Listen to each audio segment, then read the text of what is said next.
만일 내가 내 소망을 금에다 두고 순금에게 너는 내 의뢰하는 바라 하였다면, 만일 재물의 풍부함과 손으로 얻은 것이 많음으로 기뻐하였다면, 만일 해가 빛남과 달이 밝게 뜬 것을 보고 내 마음이 슬며시 유혹되어 내 손에 입맞추었다면, 그것도 재판에 회부할 죄악이니 내가 그리하였으면 위에 계신 하나님을 속이는 것이리라. 내가 언제 나를 미워하는 자의 멸망을 기뻐하고 그가 재난을 당함으로 즐거워하였던가? 시상은 나는 그가 죽기를 구하는 말로 그의 생명을 저주하여 내 입이 범죄하게 하지 아니하였노라. 내 장막 사람들은 주인의 고기에 배부르지 않은 자가 어디 있느뇨 하지 아니하였는가? 실상은 나그네가 거리에서 자지 아니하도록 나는 행인에게 내 문을 열어주었노라. 내가 언제 다른 사람처럼 내 악행을 숨긴 일이 있거나 나의 죄악을 나의 품에 감추었으며, 내가 언제 큰 무리와 여러 종족의 수모가 두려워서 대문 밖으로 나가지 못하고 잠잠하였던가? 누구든지 나의 변명을 들어다오. 나의 소명이 여기 있으니 전능자가 내게 대답하시기를 바라노라. 나를 고발하는 자가 있다면 그에게 고소장을 쓰게 하라. 내가 그것을 어깨에 메기도 하고 왕관처럼 머리에 쓰기도 하리라. 내 걸음의 수요를 그에게 알리고 왕족처럼 그를 가까이 하였으리라.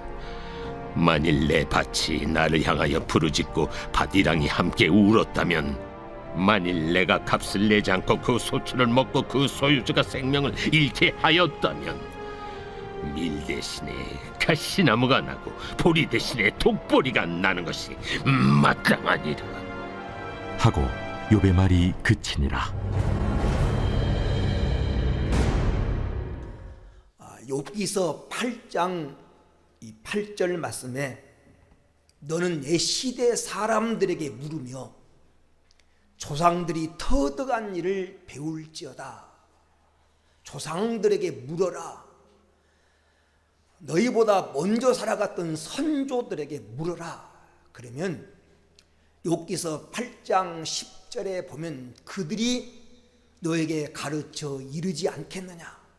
마음에서 나오는 말을 너에게 알려주지 않겠느냐.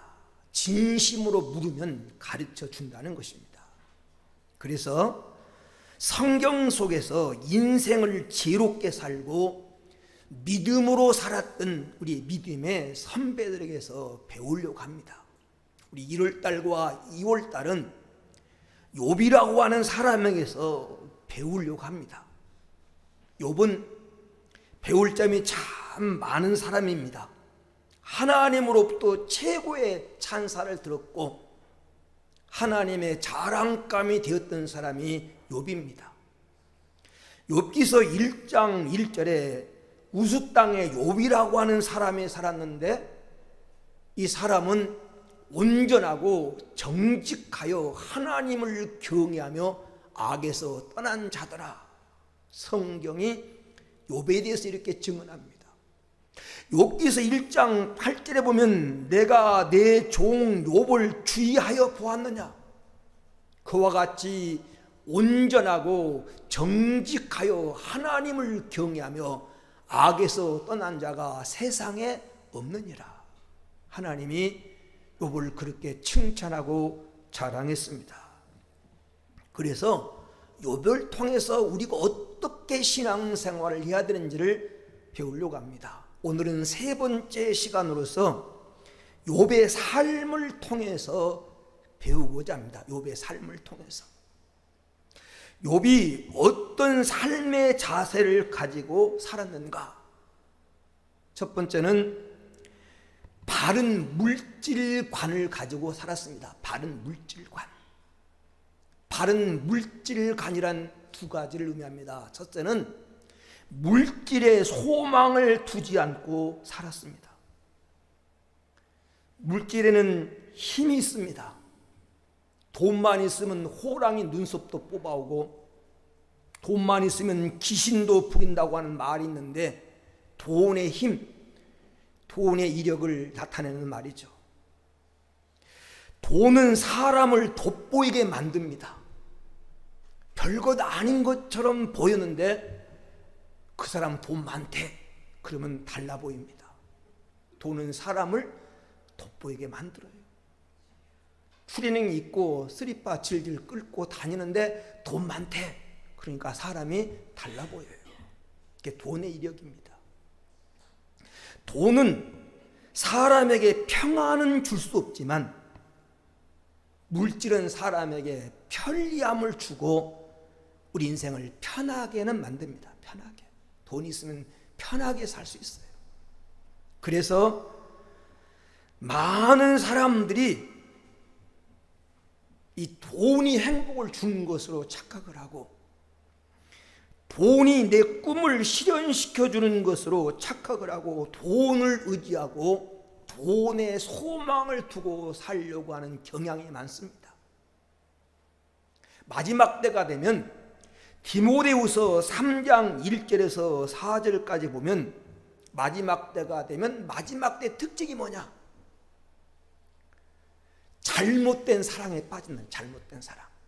자기를 사랑하고 돈을 사랑하고 쾌락 사랑하기를 하나님보다 더 사랑한 그게 마지막 때의 특징이라는 잘못된 사랑에 빠져서 돈을 사랑하고 자기를 사랑하고 쾌락을 하나님보다 더 사랑하는 시대 그게 마지막 때의 특징이라는 것입니다. 그래서 돈 때문에 믿음도 버리고 돈 때문에 관계도 깨뜨리고 돈 때문에 양심도 팔고 돈 때문에 생명도 빼앗고 때로는 생명을 던지기도 합니다. 그것이 마지막 때 살아가는 삶의 특징이에요.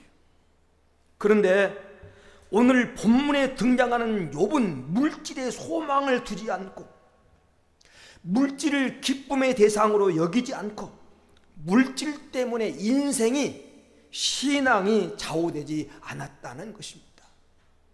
그래서 욥기서 1장 21절에 보면 욥이 모든 것을 다 잃어버렸습니다. 하루아침에 모든 사업이 다 무너졌습니다.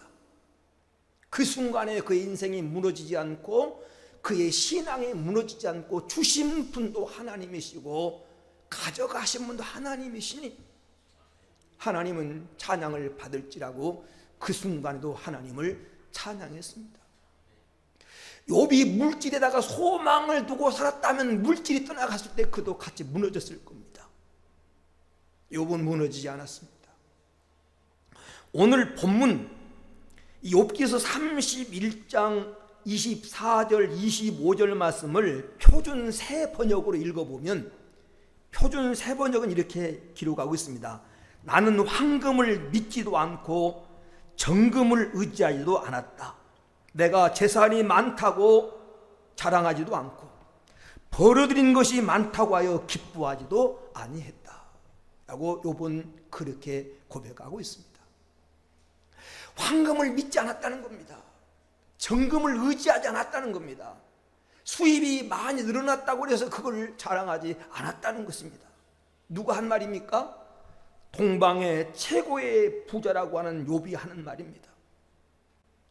물질을 믿고 물질만 의지하고 물질에 소망을 두는 삶을 물질을 우상화하는 삶이라고 말할 수 있습니다. 물질을 우상화해서 물질의 노예가 되면 양심에 금이 가고 하나님과 사람에게서 사랑과 존경이 끊어집니다. 우리 성도가 세상을 사는데 물질이 꼭 필요하지만 물질에 소망을 두고 물질을 의지하며 살려고 하는 삶을 지향해야 됩니다. 우리는 돈을 가질 자격자가 돼. 돈을 가질 자격자. 물질을 가질 자격자만 되면 세상에 물질은 얼마든지 있습니다. 그리고 물질의 주인은 하나님이십니다. 성도들이 물질의 복을 받고 잘 살아야 되지만 물질에다가 소망을 두고 물질의 마음을 뺏겨서는 안 됩니다. 물질은 이용의 대상이지 물질은 섬김의 대상이 아닙니다. 그래서 성경 시편 62편 10절에 재물이 늘어도 거기에 마음 두지 마라. 마음을 뺏기지 말아라. 재물이 늘어도 그것 때문에 마음 뺏기지 말라는 것입니다. 히브리서 13장 5절에 돈을 사랑하지 말고 있는 바를 족한 줄로 알라. 돈은 사랑의 대상이 아니라는 것입니다. 신명기 6장 11절 12절 말씀에 내가 채우지 아니한 아름다운 물건이 가득한 집을 얻게 하시며 내가 파지 아니한 우물을 차지하게 하시며 내가 심지 아니한 포도원과 감람나무를 차지하게 하사 내가 배불리 먹게 하실 때 조심해라. 그때 조심해라. 너는 조심하여 라고 말합니다. 배부를 때 조심하라는 겁니다. 잘 될 때 조심하라는 겁니다. 승승장구할 때 조심하라는 겁니다. 뭘 조심하라는 겁니까? 재물이 내게 행복을 줄 수 있는 것처럼, 돈이 내 인생을 빛나게 해줄 수 있는 것처럼 착각하지 말고 조심해라. 그때 조심하라는 것입니다. 그러므로 성도의 바른 물질과는 오늘 욥과 같이 재물에 소망을 두지 않는 것입니다. 두 번째, 욥에게서 배울 수 있는 바른 물질관이란 수고 없는 대가, 노력 없는 성공을 욥은 원치 않았습니다. 39절 말씀에 보면 만일 값을 내지 아니하고 그 소유를 먹고 그 소유주가 생명을 잃게 하였다면, 이 말을 세 번역은 이렇게 번역해 놨습니다. 땅에서 나는 소산물을 공짜로 먹으면서 곡식을 기른 농부를 굶겨 죽게 하였다면, 그런 말이 의미입니다. 다시 말하면 불로소득, 일확천금, 노력이 들어가지 않는 성취의식을 갖지 않았다는 것입니다. 사람이 불로소득을 원하고 일확천금을 원하고 노력하지 않고 큰 수확을 거두려고 하면 무리한 방법이 동원됩니다. 그리고 그 과정에서 남을 억울하게 한 일이 생깁니다. 욥은 그런 인생을 살지 않았다는 겁니다. 노력 없는 양식, 수고하지 않는 대가를 바라지 않고 성실하게 살았다고 본문에 욥은 그렇게 고백하고 있습니다. 성도는 오늘 욥에게서 배울 수 있는 것은 바른 물질관을 가지고 세상을 살자. 바른 물질관.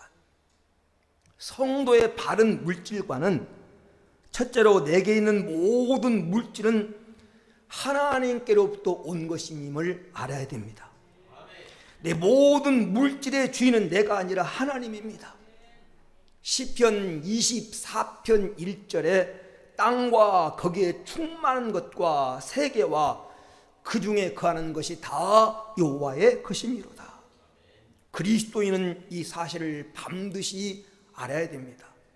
물질의 주인은 내가 아니라 나는 물질의 관리자라고 하는 사실입니다. 내 모든 물질의 주인이신 하나님께서 가장 기뻐하시는 일을 위해서 우리가 써야 됩니다. 하나님이 내게 주신 물질을 내 마음대로 쓸 수 있는 권리가 내게 있지만, 그러나 하나님이 기뻐하신 일에 써야 된다고 하는 사명도 있음을 알아야 됩니다. 우린 물질의 주인이 아닙니다. 물질의 주인은 하나님이십니다. 두 번째, 성도의 바른 물질과는 돈의 노예가 되지 말고 돈을 다스리라는 겁니다. 돈은 돈 이상도 돈 이하도 아니고, 돈은 선도 아니고, 돈은 악도 아닙니다. 하지만 돈을 사랑하고 돈을 우상하면 악이 됩니다. 성도는 돈을 우상하여 돈의 노예가 돼서는 안 됩니다.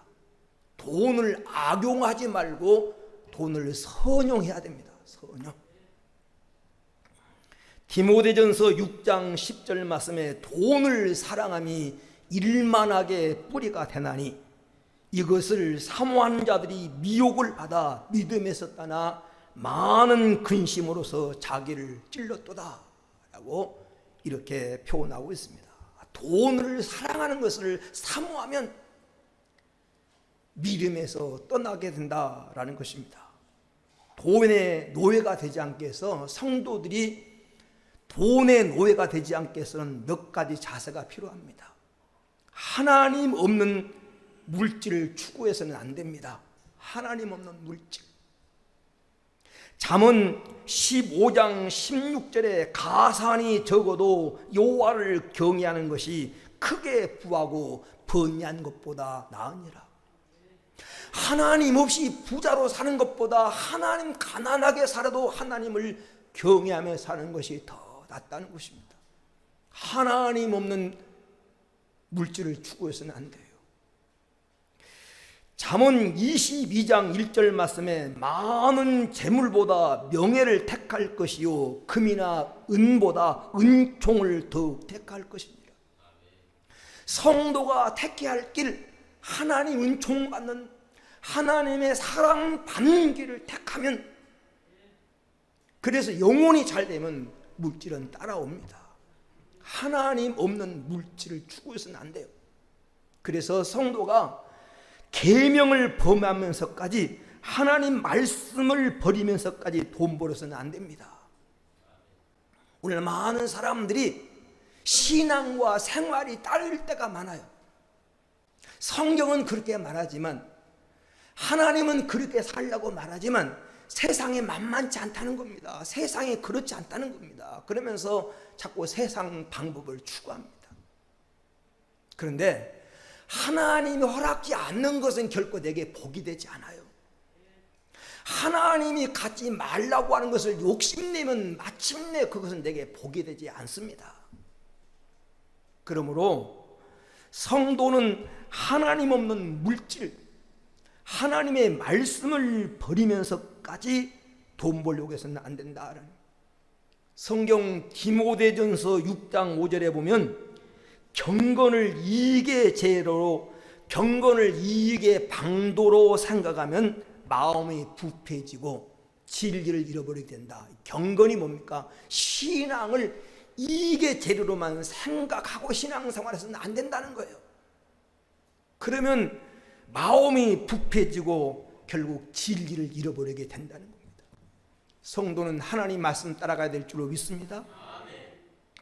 두 번째, 성도가 물질의 노예가 되지 않게 해서는 양심을 속이면서까지 돈을 벌어서는 안 됩니다. 성도는 과정의 행복을 누려야 돼요. 과정 행복. 과정이 어떠됐든지 결과만 좋으면 된다고 하는 이런 생각을 버려야 됩니다. 하나님도 허락지 않고 양심도 허락지 않는 것은 평안이 없습니다.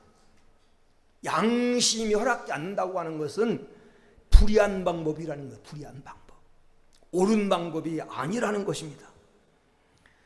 속여 번 돈은 내게 복이 되지 않습니다.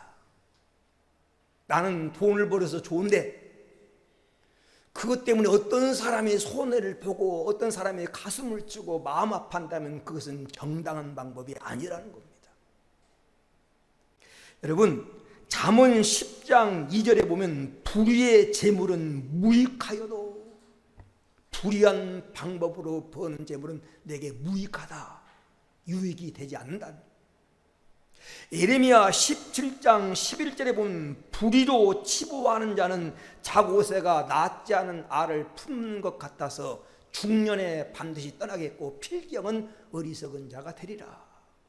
뻐꾸기가 낳지 않은 알을 품는 것 같아서 언젠가 떠나고 만다는 겁니다. 그래서 성도는 양심을 속이면서까지 돈 벌려고 해서 안 돼요. 그럼 평안이 없습니다. 성도는 돈 버는 과정, 벌면서도 기쁘고 쓰면서도 기쁘고 그걸 누리는 기쁨이 있어야 돼요. 이게 성도의 바른 물질관입니다. 세 번째, 성도는 생명을 희생시키면서 돈 벌여서는 안 됩니다. 생명을 희생시키면서. 돈의 노예가 되지 않게 해서는 생명을 희생시키면서 돈 벌려고 해서 안 돼요. 생명보다 귀한 것은 없습니다. 생명을 빼앗아가면서, 자기 생명을 희생시키면서, 또는 다른 사람의 생명을 희생시키면서 불량식품을 만든다든가, 아니면 사람 몸에 해가 되는 것을 판다든가, 이렇게 해가지고 돈 벌어서는 안 된다는 거죠. 그런가 하면 영혼을 멸망시키면서까지 돈 벌어서는 안 돼요. 영혼을 멸망시키면, 자기 영혼이나 타인의 영혼이라, 영혼이 지금 멸망의 길로 가면서 돈 벌려고 해서는 안 된다 그 말이에요. 건강을 희생시키지 말아요. 건강. 돈 벌기 위해서 건강을 희생시킨 건 어리석은 겁니다. 여러분, 돈 벌기에 애쓰다가 건강을 잃으면 안 돼요. 그래서 탈진하거나 일중독에 빠지거나 이런 건 다 옳은 방법이 아닙니다. 그리고 가족의 행복을 희생시키지 말아요. 가족의 행복. 돈 버는 목적이 뭡니까? 가족과 행복하게 살려고. 어떤 사람은 가족의 행복을 희생합니다. 부부 사이에 불화하면서, 그리고 부모에게 불효하면서, 자식을 돌보지도 못하면서 돈 버는 데만 매진한다고 하는 옳은 방법이 아니에요. 성경에 마른 떡 한 조각만 있고도 화목하는 것이 집에 고기가 가득하고 싸우는 것보다 낫다. 그러니까 성도는 잘 살아야 됩니다. 부자로 살아야 됩니다. 그러나 가정의 행복을 희생시키면서까지 뭐 하려고 돈 벌어요? 뭐 때문에? 돈 버는 목적이 뭐예요? 그런 어리석은 일을 하지 말라는 겁니다. 그런가 하면 영적 생활을 희생시키지 말. 영적 생활, 영생과 바꾸려고 하는 마음을 조심해야 돼요. 영생과. 물질 때문에 신앙 팔아먹고 물질 때문에 영생 잃을까 조심하라는 거예요. 예수님을 찾아와서 영생 얻는 방법을 예수님께 물어왔던 부자가 영생 얻는 방법을 가르쳐 주니까 재물이 많음으로 근심하여 가니라. 물질이 영생 얻는 걸림돌이 됐습니다. 그런 인생을 살지 말라는 거예요. 물질의 노예가 되지 않게 해서 성도는 바른 물질관을 가져야 됩니다. 그리고 성도의 바른 물질관이란 물질에 소망을 두지 않고 물질의 주인 하나님께 소망을 두고 사는 것이 성도의 바른 물질관이에요. 물질에 소망을 두지 말고 물질의 주인 되신 하나님께 소망을 둬요. 성경 사무엘상 2장 7절에서 8절에 여호와는 가난하게도 하시고 부하게도 하시고 높이기도 하시고 낮추기도 하시고 저 인생을 저 거룩 무더기에 드셔서 기족의 자리에 앉히기도 하신 분이 하나님이셔요. 하나님이 주시면 사람이 막을 수 없습니다. 성경 역대상 29장 12절에 부와 기가 주께로 말미암고 모든 자를 크게 하심과 강하게 하심이 주의 손에 있나이다. 주님은 물질의 주인이십니다. 모든 자를 크게 하심이 강하게 하심이 부와 기가 주님의 손에 있어요. 이 사실을 알고 살아야 됩니다. 신명기 8장 18절 말씀에 재물 얻을 능력을 주시는 분이 하나님이십니다. 그가 내게 재물 얻을 능력을 주셨습니다. 재물 얻을 능력을 하나님 주셔야 돼요. 어떤 사람은 이 돈 버는 길을 귀신같이 알아요. 귀신같이 안단 말은 그런 말입니다만 쪽지기같이 알아. 재물을 능력을 가진 사람이 있어요. 세상과 별거 아닌데 돈 버는 데는 재주가 있는 사람이 있어요. 재능이에요, 재능. 하나님 능력 주셨다고, 능력. 하나님 여러분에게 재물 얻을 능력 주시기를 주의 이름으로 축원을 드립니다. 하나님이 주셔야 돼요, 하나님이. 내가 1000만 번 노력한 것보다 하나님이 한 번 부어주신 게 나아요. 복그레인 앞에 삽질하지 마시고 하나님이 부어주셔야 돼요, 하나님이 주시면 인간은 누릴 수 있습니다. 그래서 하나님이 내게 복 주도록, 하나님 먼저 내가 너에게 무엇 해줄까, 뭘 원하느냐 하나님 물으시도록 내가 복받을 자격자만 되면 반드시 하나님 여러분을 복되게 하실 줄로 믿습니다. 욥에게서 바른 물질관을 가지고 사는 법을 배우자 하는. 두 번째, 우리가 욥에게서 무엇을 배울까요? 욥은 축복하며 사는 삶을 살았습니다. 욥은 축복하며 사는 삶. 오늘 본문 29절에서 30절에 보면 나를 미워하는 자라는 말이 나옵니다. 나를 미워하는 자. 나를 미워하는 자가 누굽니까? 나의 대적, 나의 경쟁자, 나에게 손해를 끼치고 내 앞길을 막는 자, 그런 사람이 나를 미워하는 자 아닙니까? 나의 미워하는 자, 그런 대적의 멸망이나 재난당한 걸 기뻐하지 않았다는 겁니다. 그가 잘못되기를 바라거나 저주하는 말도 하지 않았다는 겁니다. 욥은 자기를 미워하는 자가 재난당을 보고 기뻐하지 않고, 그들이 멸망당하기를 원하지 않았고 저주하는 말을 하지 않았다는 것입니다. 욥은 가능하면 축복하는 삶을 살았습니다. 사랑하는 여러분, 우리도 남을 저주하는 삶이 아니라 축복하는 삶을 살겠다고 결심하고 세상을 살아갈 수 있게 되기를 축원합니다. 왜냐하면 하나님이 그런 삶을 살라고 명령하고 있기 때문입니다. 하나님의 명령이에요. 누가복음 6장 27절 28절 말씀에 너희 원수를 사랑하며 너희를 미워하는 자를 선대하며 너희를 저주하는 자를 위하여 축복하며 너희를 모욕하는 자를 위하여 기도해라. 하나님이 지금 그렇게 하라고 명령하고 있습니다.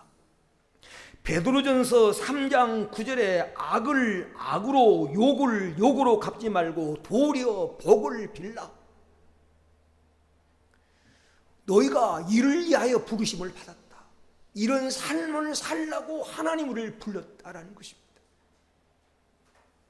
그런가 하면 로마서 12장 14절 말씀에 너희를 핍박하는 자를 축복하라. 축복하고 저주하지 말라.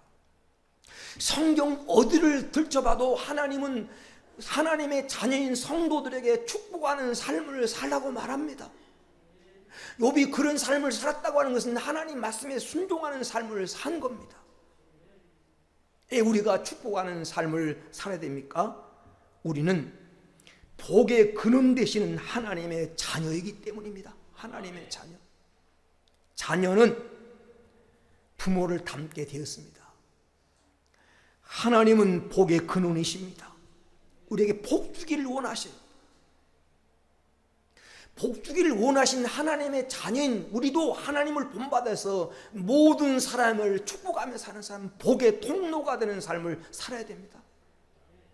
나 때문에 복을 받도록, 나 때문에 하나님을 만나도록, 나 때문에 행복해지도록 그런 삶을 언제 어디서 무슨 일을 하든지 우리 축복하는 삶을 살아가는 것이 성도의 마땅한 삶인 줄로 믿습니다. 왜? 하나님의 자녀니까. 세 번째 이유는 축복하며 사는 자가 복을 받기 때문입니다. 마태복음 10장 12절 13절 말씀에 그 집에 들어가면서 평안하기를 빌어라. 그 집이 합당하면 너의 빈 평안이 거기 말 것이요 이에 만일 합당하지 아니하면 그 평안이 너에게로 돌아올 것이니라. 어느 집에 가든지 그 집이 평안하기를, 복받기를, 잘되기를 기도해라. 그 집이 그 복을 받을 만한 자격자가 되면 복을 받을 것이고, 그 복을 받을 만한 자격자가 못 되면 복을 빈 너에게로 돌아오리라. 그러면 축복하기를 계속 남이 잘되기를 바라는 사람이 결국 자신이 잘됩니다. 시편 109편 17절에 보면 그가 저주하기를 좋아하더니 그것이 자기에게 임하고 축복하기를 기뻐하지 아니하더니 복이 그를 멀리 떠났다. 남을 축복, 남이 잘 되기를 바라지 않은 이런 심통을 가지고 살면 복이 멀리 달아난다는 거예요. 복이 쫓아오는 성도가 될 줄 믿습니다. 남이 자꾸 안 되기를 바라면 그것이 자기에게 임한다는 거예요. 축복하며 사는 자가 잘 됩니다. 사랑하는 성도 여러분, 우리 축복의 통로가 됩시다. 나로 하여금 다른 사람이 행복해지도록, 나로 인해서 다른 사람이 복을 받도록, 나로 인해서 다른 사람이 믿음 생활을 잘 하도록 축복의 통로, 축복의 수로가 되어서 논밭에 물을 대주는 수로처럼 그런 역할을 감당하는 성도가 되어지기를 주의 이름으로 축원을 드립니다. 세 번째, 우리가 욥의 생활에서 배울 수 있는 점이 뭐냐? 욥은 약자를 도와주며 사는 삶을 살았습니다. 약자를 도와주며 사는 삶. 오늘 31절 32절 말씀해 보세요. 나와 관계된 사람들을 조금 더 억울하지 않게 약자를 도와주며 살았다. 내 집에 있는 사람들이, 내 장막의 사람들이 주인의 고기에 배부르지 않는 자가 어디 있느냐 하지 않았는가. 욥은 자기와 관계된 사람들을 다 배부르도록, 억울한 일을 당하지 않도록 돌보며 살았다는 거죠. 32절에 보면 그는 나그네에게 문을 열어놓는 삶. 나그네라고 하는 것은 나와 관계없는 사람이에요. 애롭고 힘들고 지친 사람들입니다. 그런 사람들에게 문을 열어놨다. 그들이 쉴 수 있도록 그들을 영접하고 그들의 안식처를 제공했다는 거죠. 여러분, 약한 자를 도와주는 삶을 살았습니다. 오늘 우리가 읽은 말씀 전에 욥기서 31장 16절에서 20절 말씀을 새 번역으로 읽어보면 이렇게 기록되어 있습니다. 가난한 사람들이 도와달라고 할 때 나는 거절한 일이 없다. 앞길이 막막한 과부를 못 본 채 한 일도 없다. 나는 배부르게 먹으면서 고아를 굶긴 일도 없다. 일찍부터 나는 고아를 내 아들처럼 길렀으며 철이 나서는 줄곧 과부들을 돌보았다. 너무나도 가난하여 옷도 걸치지 못하고 죽어가는 사람이나 덮고 잘 것이 없는 가난한 사람들을 볼 때 내가 기른 양털을 깎아서 그것으로 옷을 만들어 그들에게 입혔다. 시린 허리를 따뜻하게 해주었더니 그들이 나를 진심으로 축복하곤 하였다. 오늘 16절에서 20절 말씀을 현대인들이 알아듣기 쉽게 번역에는, 이 표준 세 번역에는 그렇게 번역되어 있어요. 약한 사람, 고독한 사람, 힘없는 사람을 돌보며 살았다는 겁니다. 욥기서 29장 12절에 보면 부르짖는 빈민과 도와줄 자 없는 고아를 내가 건졌습니다. 어려운 사람이 도와달라고 부르짖을 때 그들을 도왔다는 겁니다. 29장 13절에는 과부의 마음이 나로 말미암아 기뻐 노래하였느니라. 과부란 말이 나오는데 그 당시 가장 어려운 사람 중에 한 사람이었어요. 그 사람이 나로 말미암아 기뻐 노래했다. 그들이 기쁨을 줬다는 거죠. 욥기서 29장 15절 16절에는 나는 맹인의 눈도 되고 다리 저는 사람의 발도 되고 빈궁한 자의 아버지도 되며 모르는 사람의 송사를 돌보아 줬노라. 억울한 일에 휘말린 사람의 변호사가 되어줬다라는 것입니다. 이게 욥이 고백한 욥의 삶입니다. 사랑하는 여러분, 자신만을 위해서, 자기 가족만을 위해서 살려고 하는 삶은 하나님께 욕이 되고 남에게 해를 끼치고 마침내 자신에게도 복이 되지 않습니다. 여기 섬김과 봉사의 삶을 살아가려고 결심할 때 하나님께 영광이 되고 이웃에게 덕이 되고 마침내 자신에게 복이 됩니다. 왜냐하면 마태복음 25장 40절에 예수님이 하신 말씀이 지극히 작은 자에게 한 것이 곧 내게 한 것이라. 주님, 지극히 작은 자에게 한 것이 내게 한 것이래요. 그래서 약한 사람, 힘없는 사람, 억울한 일 당한 사람, 뭔가 깊은 고민에 빠지고 탈진하는 사람들에게 힘이 되어주고 그들에게 동무가 되어주고 그들을 붙들어주고 일으켜 세주는 사람이 복이 있는 것입니다. 히브리서 13장 1절에 보면 형제 사랑하기를 계속하고 손님 대접하기를 잊지 말아라. 오늘 욥의 삶은 이 말씀을 실천하는 삶을 살았습니다. 사람을 만날 때 이익 중심으로 만나지 말고 공익 중심으로 만나요. 내가 저 사람 만나서 무슨 이익을 얻을까 이런 생각 가지고 만나는 이기적인 사람이 되니 공익 중심으로 그 사람 만나도 나도 행복하고 상대방도 행복하고 모두가 행복하려고 하는 공익 중심으로 만날 때 기여하는 사람이 됩니다. 여러분, 우리가 오늘 욥에게서 약자 힘없는 사람을 도와주며 살았던 욥의 삶을 본받아서 우리도 이렇게 살아갈 수 있는 하나님의 자녀가 되기를 주의 이름으로 축원을 드립니다. 끝으로 한 가지 더 말씀드리면 욥은 어떤 삶을 살았느냐? 오늘 본문에 보니까 어떤 일을 만나도 비굴하지 않는 인생을 살았습니다. 어떤 일을 만나도 비굴하지 않는 인생을 살았어요. 오늘 33절에서 35절에 보면 애식자의 삶을 살지 않았다. 애식자. 33절에 내가 언제 다른 사람처럼 내 악행을 숨긴 일이 있거나 나의 죄악을 나의 품에 감추었으며 속에 은큼한 생각 품고 죄된 생각을 품고 겉으로 안 그런 척 그렇게 살지 않았다는 겁니다. 그는 이중인격자의 삶을 살지 않고 예식자의 삶을 살지 않았다는 겁니다. 그리고 34절에 보면 여론이나 사람이 두려워서 해야 될 말을 하지 못하고 해야 될 행동을 못하고 비굴하게 살지 아니하고 당당하게 살았다는 거죠.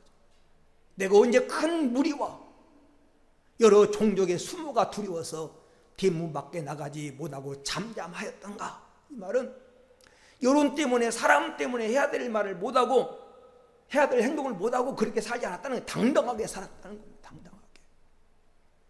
오늘 욥의 삶이 우리의 삶이 되기를 주의 이름으로 축원을 드립니다. 빌립보서 1장 20절에 본 바울의 결심이 나오잖아요. 나의 간절한 기대와 소망을 따라 아무 일이든지 부끄럽지 아니하고 무슨 일을 하든지 어디에 있든지 난 부끄럽지 않은 인생을 살겠다고 하는 것이 바울의 간절한 기대, 소망, 소원이라는 겁니다. 바울의 소원이 여러분 소원 되기를 축원합니다. 양심 앞에 부끄럽지 않고 하나님 앞에 부끄럽지 않고 나를 사랑해 주는 분들 앞에 부끄럽지 않은 인생을 살겠다고 하는 이런 결단을 가지고 그렇게 욥이 결심을 가지고 인생을 살았던 것처럼 그렇게 살다 보니까 인생에 순환도 있었지만 어려움도 있었지만 우리가 첫 시간에 말했더니 결국 욥은 나중에 더 잘되는 자손 4대까지 볼 수 있도록 하나님 부귀 영광을 주시고 장수의 복을 주셨던 것처럼 이렇게 사는 것이 하나님 앞 인정받고 복되게 사는 길입니다. 말씀의 결론을 맺습니다. 물질적인 것이 있어야만 행복한 것이 아닙니다. 인간 행복은 하나님과 관계 속에서 하나님의 사랑을 받고 하나님의 인도를 받으며 하나님 주신 것을 최고의 복으로 알고 살 때 거기에 행복이 있습니다. 이 원리를 잊지 말고 오늘 믿음을 인생을 지롭게 살았던 욥에게서 이 원리를 배워서 여러분도 성공적인 인생을 살아가는 복된 성도가 되어지기를 주의 이름으로 축원합니다. 오늘 말씀 붙들고 한번 합심으로 기도합니다. 너희 선조의 조상의 터득한 일을 배우라. 우리 욥에게서 세상 살아가는 네 가지 원리를 배우십시다. 욥이 그랬던 것처럼 우리도 바른 물질관을 가지고 바른 물질관 가지고 세상 살아가십시다. 축복하는 삶을 사십시다. 가능하면 나를 통해 다른 사람 복받도록 복의 통로로 살아가십시다. 약한 자를 도와주고 힘없는 자를 붙들어주고 믿음 약한 사람을 받은 믿음에 세워주며 살아가십시다. 그리고 어떤 일을 만나도 비굴하지 않고 당당한 인생을 살아가겠다고 나는 하나님의 자녀 나는 하나님 천국 백성임을 기억하고 당당한 인생을 살아가겠다고 하는 결단을 가지고 이 세상을 살아가게 달라고 오늘 말씀 붙들고 한번 기도합니다. 좋으신 하나님 감사합니다. 이렇게 사랑하고 아끼는 보배 같은 성도들을 불러주시고 하나님 말씀 앞에 세워주셔서 감사합니다. 하나님 욥에게서 배우고자 합니다. 욥이 살았던 하나님의 삶의 자세가 우리의 자세가 되게 하옵소서. 판 물질관 물질에 소망 두지 않고 오늘 또 물질의 주인이신 하나님께 소망을 두며 살았던 하나님 욥의 오늘 또 인생관을 배우게 하여 주옵소서. 바른 물질관 가지고 살아가게 하시고 세상 살아가면서 모든 사람을 축복하며 나를 통해서 모든 사람이 복받도록 복의 통로로 하나님 살아가게 하여 주옵소서. 하나님 무엇보다도 하나님 약한 자 힘없는 사람을 붙들어주고 오늘 또 약한 자 강도 만난 사람 억울한 일 당한 사람 오늘 또한 고통당한 사람이 이웃이 되어주고 오늘 그런 사람을 붙들어주는 오늘 또 약자를 도우며 살아가게 하여 주옵소서. 무엇보다도 하나님 욥이 그랬던 것처럼 당당한 인생을 살아가게 하옵소서. 우리는 하나님 형상대로 지음받은 하나님의 자녀요 예수님이 피를 값주고 산 보배 같은 존재입니다. 이 세상 지구하게 살아가지 않게 하시고 당당하게 살아갈 수 있도록 하나님 자녀답게 살아가도록 은혜 베풀어 주시옵소서. 주님 감사합니다. 이 아침 주신 말씀을 하나님이 내게 주신 나의 말씀으로 받습니다. 인생을 지롭게 살고 성공적으로 살았던 욥의 삶을 배우게 하여 주옵소서. 욥이 가졌던 이 네 가지 생활 태도가 우리 마음가짐이 되도록 이 말씀이 우리 양식되고 우리 마음판에 새겨지게 하여 주옵소서. 거룩하신 예수님의 이름으로 기도 올리옵나이다. 아멘.